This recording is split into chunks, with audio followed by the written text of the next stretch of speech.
gonna let you down, never gonna run around and desert you, never gonna, well, so much for that. Hey guys, it's Vicky. Welcome back. Today we're doing another vintage beauty icon because I've been doing a few lately, I guess. And today we are continuing it, but this time with a Mexican vintage icon.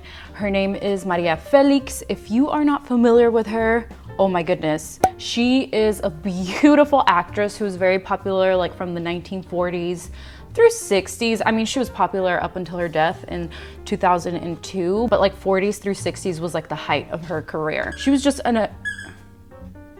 Charlie, can you just like chill with Domo for a second? I feel like this happens in every single video. Give me that.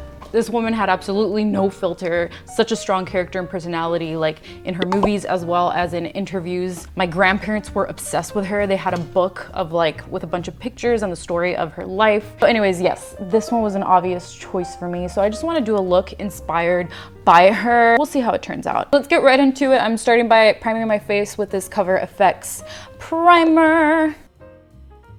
For my foundation, I'm using a mixture of a very light foundation and a darker one. I'm using NYX and CoverGirl here. She had kind of, I guess you would call it olive tone skinned. I'm just gonna mix things up and try to make myself less pale.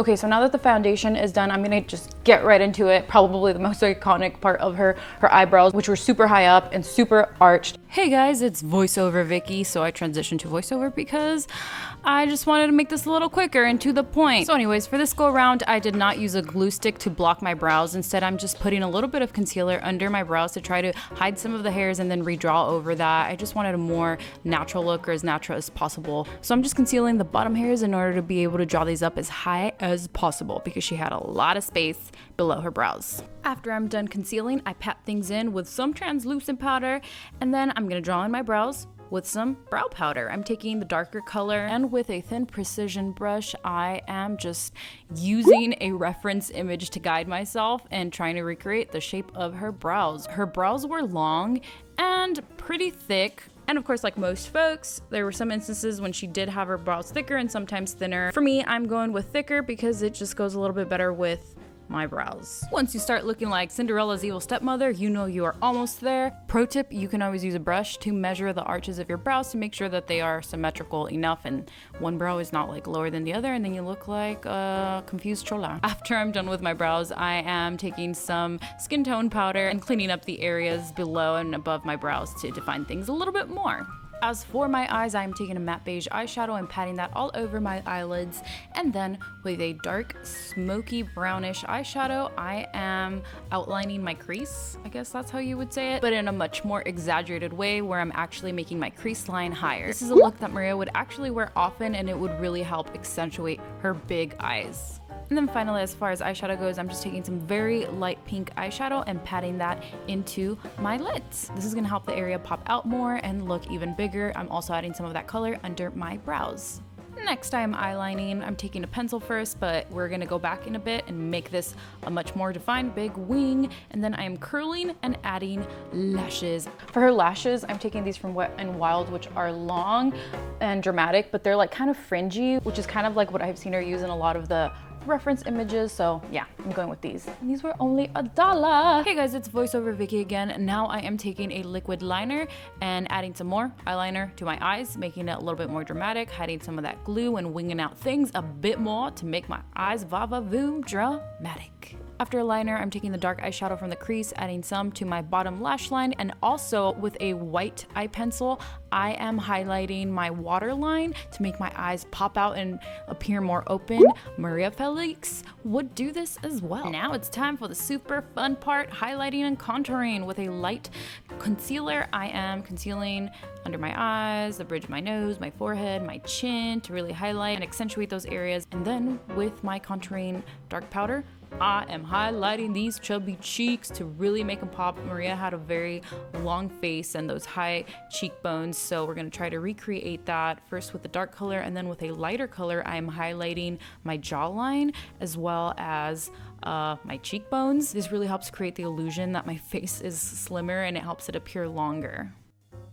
Maria had a long, narrow nose, so to create the illusion that I have her nose, I am taking that dark contouring powder and basically just applying it to the bridge of my nose on each side, two lines, trying to bring them in as close as possible to make it appear more pinched. And yeah, I'm also adding a little bit to the sides of my nose. That little dent upside down U that most of us have under our lips on our chin, Maria had pretty prominent, so I'm shadowing that to make it pop out a bit more. And then of course also she had her chin dimple, so I drew that in as well. Finally, I added some blush, and for her lips, she had a very prominent V. It was wide apart. The peaks of her top lip went up and were very defined, so I'm recreating that shape with a hot red lip liner and lipstick. And that's it for the makeup. Now I'm just gonna move on to the hair. I'm gonna first take off these rollers. Maria's hair was long and big and voluminous, so it was always very curly, but it also looked very big and puffy and almost a little frizzy. So I'm brushing these curls out, but not really doing too much of a specific vintage shape, I guess. I'm letting these be a little bit more free and wild. And she would do her middle part often, but I like the way the side part looks better on me, which is also a style that she would wear. So I'm doing a side part here and just styling it the way she would, and then finally touching everything off with some spray. And after that, now I just go change and we're done. Amor, por ti bebí mi propio llanto. Kind of scares me a little bit, which I hope means I kind of did it right. I don't know. I want to think that if my grandpa were still alive, he would think this look was super cute. Maybe he's watching from heaven. If you like this video, and subscribe if you'd like to stick around for more videos like this one. Sending you all a super duper big virtual hug wherever it is that you are, and I'll see you guys next time. Bye!